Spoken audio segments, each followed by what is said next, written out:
Live from our super secret studios above Jacques' Flower Shop, this is Girard at Large. Yeah, baby! Good morning, Manchester. Live and local. News, sports, politics, traffic, and weather. Rich isn't afraid to tackle the tough questions. Who told you you can eat my cookies?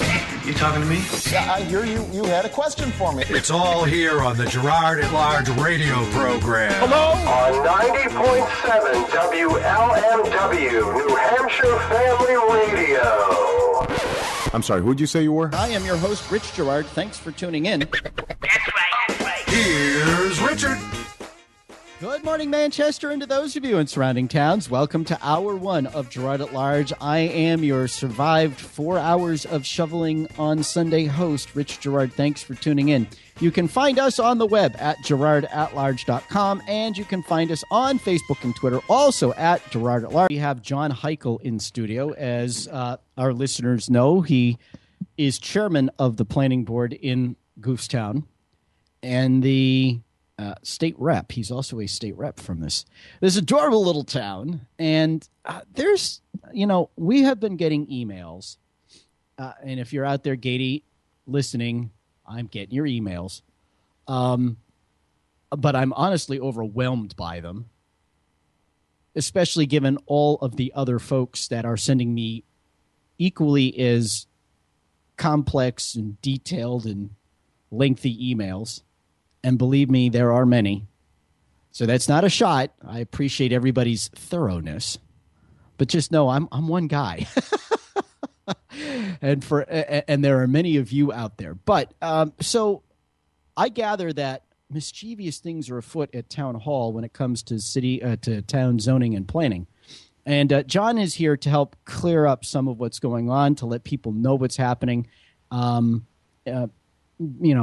Maybe behind the scenes, but also about a Warrant article that is coming forward for a public hearing on January 9th that many people think is a solution to a number of problems. Good morning, Chairman Hikel. Good morning, Rich. How are you? I'm great this morning. What's the deal with, it seems that by one method or another, some folks are trying to bring Planned Parenthood back. Well, do I have that right? No, and Okay. I don't think so, Rich. It's what some folks are trying to bring back are the best parts of Planned Parenthood. And I got to say, I'm a 10-year, 11-year resident of Parenthood. I'm a small business owner here in Parenthood. I was on the ad hoc committee for Planned Parenthood. I'm the chair of the planning board, so I've got a lot of really good experience in Parenthood and Goffstown, but especially this little neighborhood. And the issue right now is that there's a warrant article coming forward to the ballot, and the town planner would like it to have a large public hearing to oppose it. When originally, everything was gung-ho, let's do it, because the key is the flex zoning, and that's what they want is the flex. All right, so let's back up. What is the warrant article, and why would the town planner want it defeated? The warrant article basically says, I don't have a quote, but basically says, it's pretty simple, that all properties on Mast Road with Mast Road frontage from Henry Bridge Road to the Manchester line through Penardville on both sides, they have to have frontage on Mast Road, will be zoned commercial. And that would allow what the Planned Parenthood wanted was that people could live and work in their properties, in their residences, and this brings that much closer to that. Okay. So that's all it does. It's real simple. If you're on Mast Road, if you have frontage on Mast Road, you will be zoned commercial. You'll be able to live in your house. Nothing will change. Your property taxes won't skyrocket. They won't go up. Because they can only tax use. the use. They cannot tax a future use based on a change in zoning. That's right. But if you want to have your business in your house that right now isn't permitted, it will be permitted. And that sounds like a win-win. That's what Planned Parenthood, that was a major part of Planned Parenthood. All right. So this warrant, now who is the sponsor of the warrant article? Now I'm a city kid, so warrant articles are still a bit of a mystery to me. Explain to our audience what a warrant article is and how it ends up in a public hearing and what it takes to get it onto a ballot and all that fun stuff. Warrant article is an idea from one of the residents. They write it down. They get 25 signatures of registered voters from that community, or from the community, and they turn it in. And the checklist verifies the signatures to make sure they are voters. And if they are registered, then that warrant article does go on the ballot. The key is that it's going to go to a committee, probably planning, and this one will go to planning board. And the key is to get either a recommendation or not recommendation of the planning board for the warrant article, because the town governments know that most people don't understand the issues, but when they read the book, they'll see planning board approved, selectmen approved, budget committee approved, or didn't approve. And that's usually how the vote goes. All right. So the key to this is getting a recommendation. So who is the sponsor of this warrant article that would change the zoning so that properties along Mast Road, frontage on Mast Road, would switch from whatever their current zoning is to commercial? Katie Benner. So it is Gady. Yeah, Gady. She opposed the Plan Bernardville for all of the things: the smart code, the flex zoning, the major, the large multifamily housing that can happen here. But she's not opposed to some good ideas, and this is one of the best ideas of the entire Plan Bernardville. Okay, so Gady Benner has put this on, and it's going to go to public hearing on January 9th. So if I understand, 7 o'clock, January 9th. Goffstown High School in the Media Center. Goffstown High School in the Media Center at 7 o'clock. By the way, only media center in the planet that you can't get an internet signal on. I just want you to know that. I know, right? Right, or even a wireless connection. Oh, my head. Mm-hmm. So this would take any non-commercial zone property with frontage on Mast Road and convert it to commercial property so that people, if they want to work from their home, want to have a business in their home, or they want to sell to a more commercial interest, can do that. That's right. And the town, now you say town planners. Who in particular is opposed to this, and why would they be opposed? John Hikel, the planning board chairman in Goffstown, regarding a pending warrant article that the town will see on Election Day in March. There's a public hearing at the Goffstown High School Media Center, also known as the library, on January 9th at 7 o'clock. To hear it, the article being brought forward by Gady Benner. She fought tooth and nail against Planned Parenthood and now is bringing forward some of the better ideas. But, John, you say that some at Town Hall aren't too excited about this. Who's not excited, and why aren't they excited? Well, I don't. We have a town planner. And and also want to say, Rich, I am not speaking on behalf of the planning board. No, of course not. You're just a chairman. I'm a chairman. I'm the resident. But I totally agree with this petition. His demeanor changed when that came in. His name's Brian Rose. He's a nice guy, likable guy, works awful hard at it. But for some reason, he doesn't want to get rid of that flex zoning part of zoning. Okay, so explain to us, because you brought this up a couple times now, and I don't have a handle on it. You keep mentioning this flex zoning. Right. Does Goffstown have flex zoning now? And if so, first of all, what is it? And if it has it, how would it be affected by this petition? Okay, well, for instance, you have commercial, you have industrial, there's several different zones. Sure. Okay. I mean, we all understand right. that. Now, flex kind of encompasses all of this. So it allows things that aren't allowed, like multifamily housing is not allowed in commercial zone, for instance, but it is allowed in flex zone. So a flex zone is basically sort of a grab bag of whatever you want. Yes, and it allows, but the housing part of this thing is really what is at stake here and at issue. Okay, wait, before you get down that road, though, so does Goffstown currently have a flex zoning setup? We have flex zones. You have flex zoning? Yes, we do. Now, what is that currently what's along the corridor in Mast Road? Is this flex zoning? No, there's some flex zone right now down from the Irving station down to the Shell station. Okay, so headed toward Goffstown Center. Yes. So that's a flex zone. Yes. Well, if the flex zone, and so is the county. They had all their property rezoned last year to flex zone. well, as you know, neither the county nor the state government has to observe zoning. So why did we change it? And that was my question while we were going through that lengthy, tedious process and hearing all the testimony from the county officials. So if the flexible zone, if this flex zoning does not exist now in the area that Gady Benner has proposed to rezone with this warrant article, Right. why would town planners put up a fight over the warrant article? Well, it would have existed if Plan Bernardville passed, for instance. Well, Planned Parenthood is dead, God Right. rest its soul. So now, why don't they? I don't know why, and that's why could it be because town planners at some point have a plan, if I can put it that way, to bring forward some sort of a flexible zoning at some future point, and sure the success of this kills that? could be if it's commercial, then multifamily housing is not permitted. So multifamily housing not permitted in a commercial zone. Is that why Benner's, do you think, have you talked to Gady about this? Minimally, yes. All right, so you've had some conversation with her. Is she bringing this forward, A, because it's a good idea to try to make Mast Road more business friendly, but B, it's also a good idea because it prevents those things that the neighborhood was absolutely opposed to through Planned Parenthood? It does, and it standardizes Mast Road. We have residences. We have this RSBOD, which is a residential small business office that you can have. It's in Bernardville. You've got, and these are next to each other. We have broken zones. This will standardize Mast Road corridor.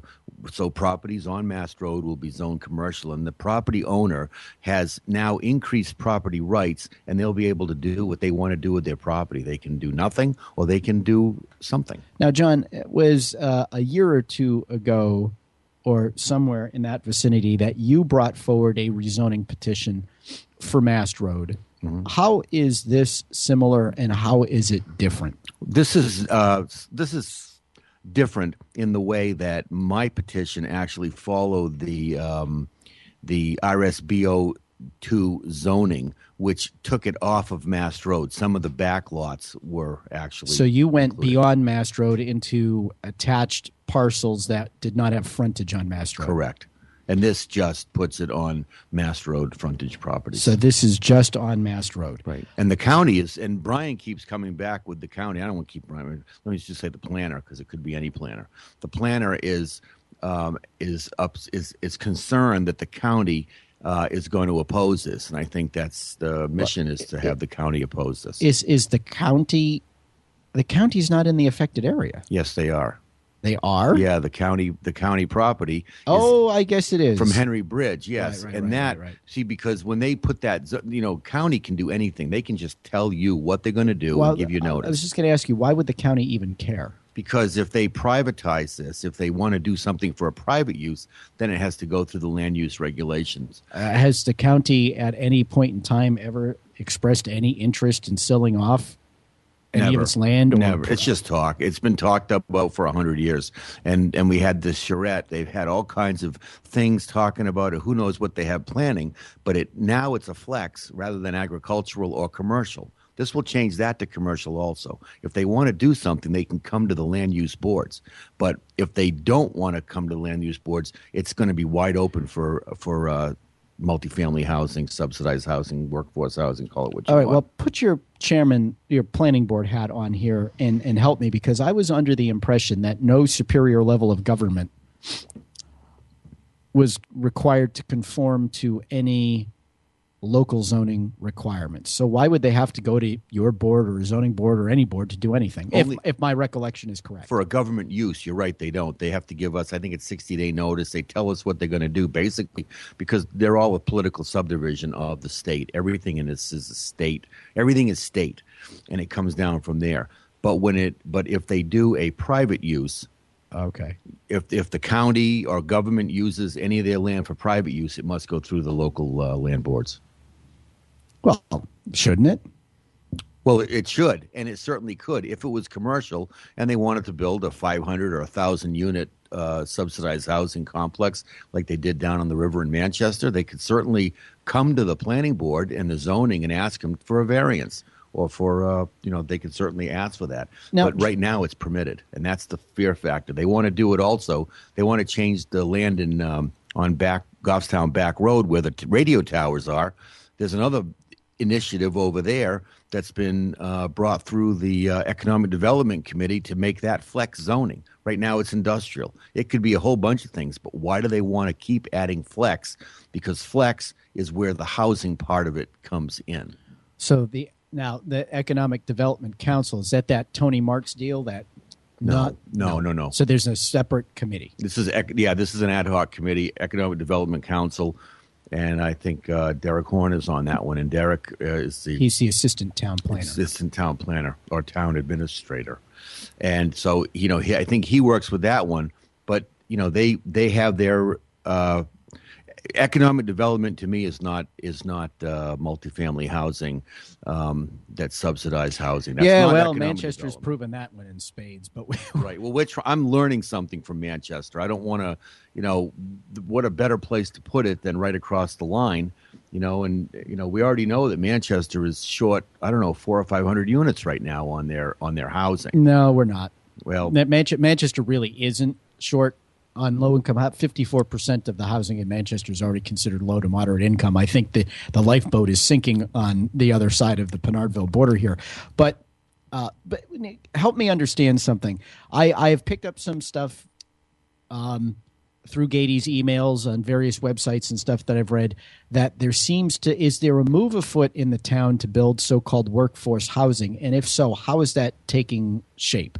Well, there was a move to build that, and that's that came forward through the Plan Pinardville again. Okay, that was and the issue is through when the HUD representative spoke to the boards and said that you don't really know what the number is, but we know that if you get sued and you have to figure it out, then the government will tell you, the courts will tell you how many houses you're short.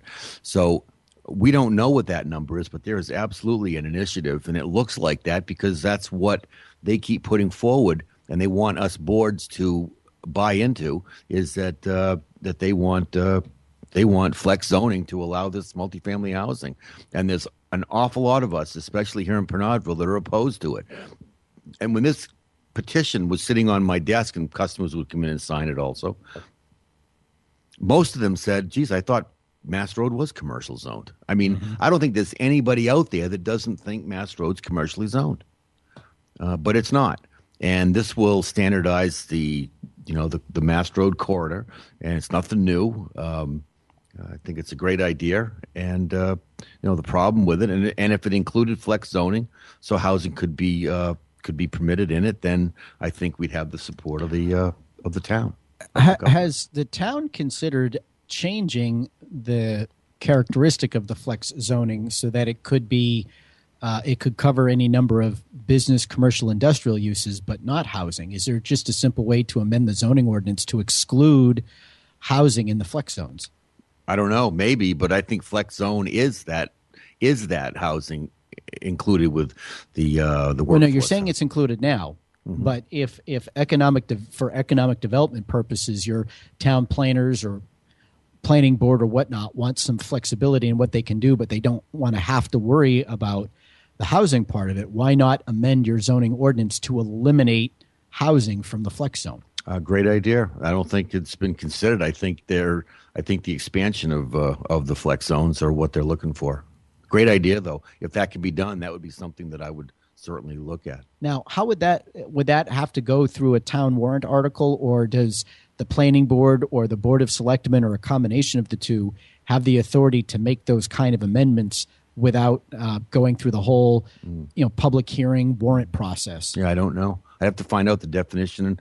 Is there a statute? I'd have to find out the definition of flex zoning and find out what it is, and is it backed up with state statute? I really don't know. What do you have a sense of what's driving all of this in town? This desire for these mass construction of low income housing or rental housing? Southern New Hampshire Planning, New Hampshire Housing Authority, Finance Authority, HUD. I mean, name it. I think that this is the way that it looks like. This is the direction we're all going in. We're all going in. We're all going in that direction, and I think there's some of us that are just trying to oppose the idea that in this community, it's just not. We're not looking for it. But yeah, there's a major push for it. They're doing it with. I I think they're trying to affect farmers also. I've been talking to several farms out here, large farms. You know, we put one through. There's one that's, I think, a 250-year-old farm in Goffstown, one of the signature farms of the state. You know, and they were trying to tell it couldn't have more than 12 cows. They were trying to regulate because it was the milk situation. It wasn't the bovine. It was the milk.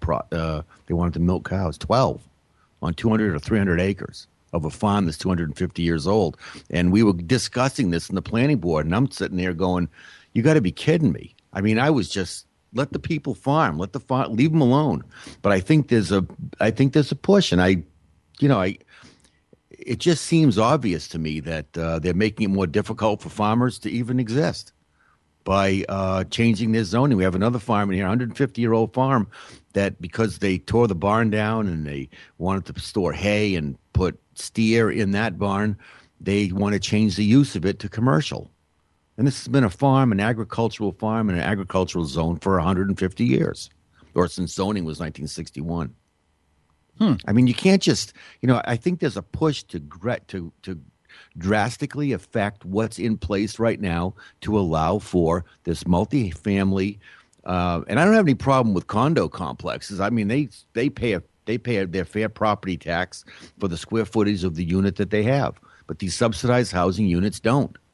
And if they may pay 30% of the tax, they may have a lot more calls for town services and contribute an awful lot less for their square footage that everyone else will have to kick in and add and pay for that. This is going to be a large boost on their property taxes too. All right, John Hikel, chairman of the Goffstown Planning Board. We will have to leave it there as we are out of time in this segment. Live from our super secret studios above Jacques' Flower Shop, this is Girard at Live.